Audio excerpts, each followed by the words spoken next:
What is going on, football fans? Back at it with another New York Giants video. And in this video, I'm going to talk about potential players that were cut off of teams' rosters that the New York Giants may want to look into potentially acquiring to this team's roster. And there were a couple of impact players, mainly at the linebacker position, that I think could really help out this Giants roster if they are healthy. And that is a huge if. And we'll go over those names in a bit. The deadline to set your roster is tomorrow at 4:30 p.m. Eastern Time. So by tomorrow, within 10 to 15 hours, you figure, we will know the New York Giants' final 53-man roster. And some of these guys that were cut today certainly could be a part of it. It happens all the time in the NFL. As players are cut, other teams look into inquiring them if they think that they could help their roster. And a couple of guys that were cut today are pretty big names that maybe the New York Giants will just, in fact, look into. Now, when I look at this Giants roster, in terms of, their thinnest areas, wide receiver, well, they do have some depth. They could use an impact player. Unfortunately for the Giants, there's no big names out there. I'm going to go over one guy, but I don't expect the Giants to pursue him at all. If they're going to go after a guy, I think it's going to be on the defensive side of the football. I think the offensive line, we're pretty short up. Maybe you get a guy, that's cut maybe for depth, but the starters are there. Running back, wide receiver, quarterback, tight end. I don't expect them to add anybody off the scrap heap.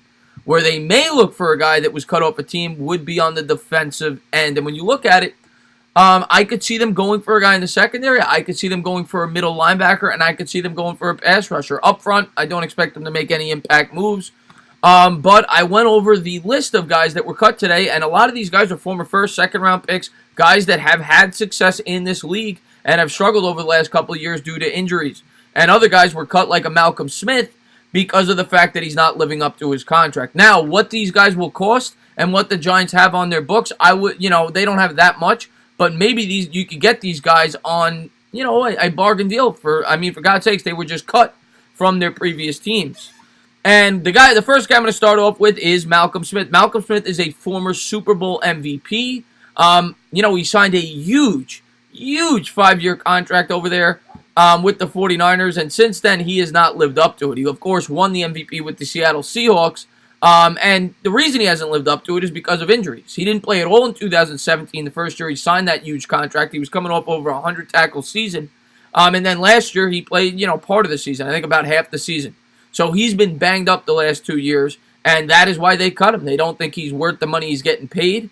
He's reportedly pretty healthy. And he's a guy that maybe the Giants want to look into. I don't know what he would cost, but Malcolm Smith does have some experience in this league. Would not be my first choice on this list. We're going to get to my first choice in a second. Next guy I'm going to touch on is Terell Pryor. Terell Pryor, don't expect the Giants to go after. He has had success in this league as well. When he was with the Cleveland Browns, of course, he was a standout quarterback in college. I believe he won the Heisman Trophy, or was definitely a finalist. I can't remember. But nevertheless, he became a wide receiver when he transitioned into the NFL. And with the Cleveland Browns, he actually had a 1,000-yard season. And then he got a payday there with the Washington Redskins, where I think he made $4 or $5 million a year, I think on a 2-year deal.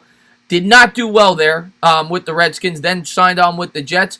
He's now been released again. And, it's a guy that maybe the Giants, if they, want to take a flyer on with the lack of depth at their wide receiver spot, they could take a look at. Again, I don't expect it. I expect the Giants to go into the season with the guys they've had. Terell Pryor is 2-3 years removed from any success in the NFL. Even though he's had success in the past, I don't see it. Now, the next guy is my favorite guy, and a guy that I think the Giants should take a good, hard, strong look at, and that is Brandon Marshall. Brandon Marshall is getting up there in age. He's going to be 30 years old. And no, I'm not talking about the wide receiver that we signed that was a complete and utter failure when we had high hopes for him. I'm talking about the linebacker, Brandon Marshall, who was one of the biggest parts of that Broncos defense in 2015 that won that Super Bowl.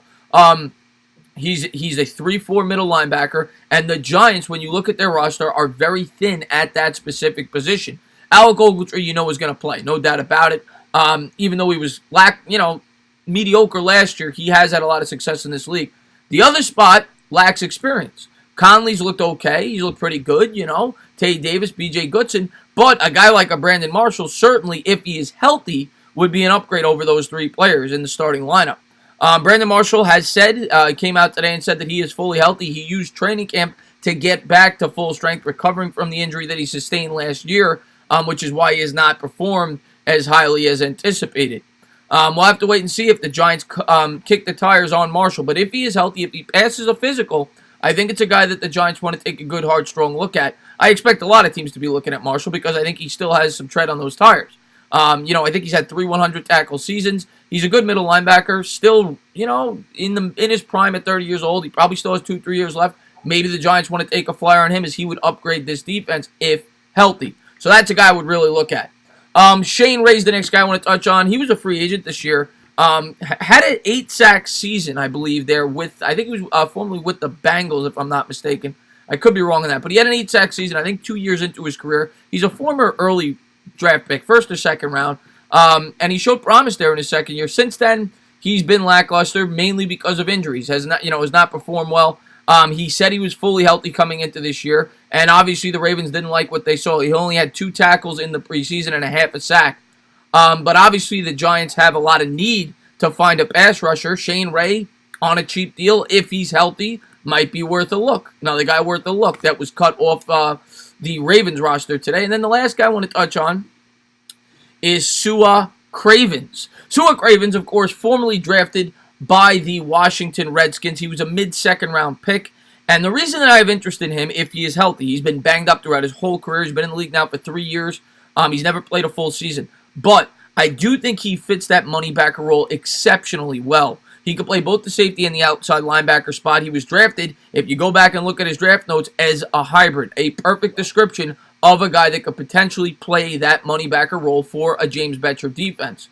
Now, the guy's never healthy. That's the problem. That's why he's available. The guy was, very highly sought after in the draft in 2016. Has a lot of talent. Can't stay on the football field. That's what you got to worry about there with Cravens. We'll have to wait and see if the Giants go after any of these guys. Marshall would be the guy I'd be looking at the most. I think he is a guy that could bring in a veteran presence and could fill a void at a spot that we're pretty thin at on this defense. But we'll have to wait and see what the Giants do. Of course, the Giants' final roster will be out tomorrow. I'll definitely have a video up on that. I'll have a call-in show in just about a half hour. Hope you guys tune in for that. As always, guys, if you liked what you watched, please subscribe. Drop a comment. Maybe give me a little thumbs up. Cheers.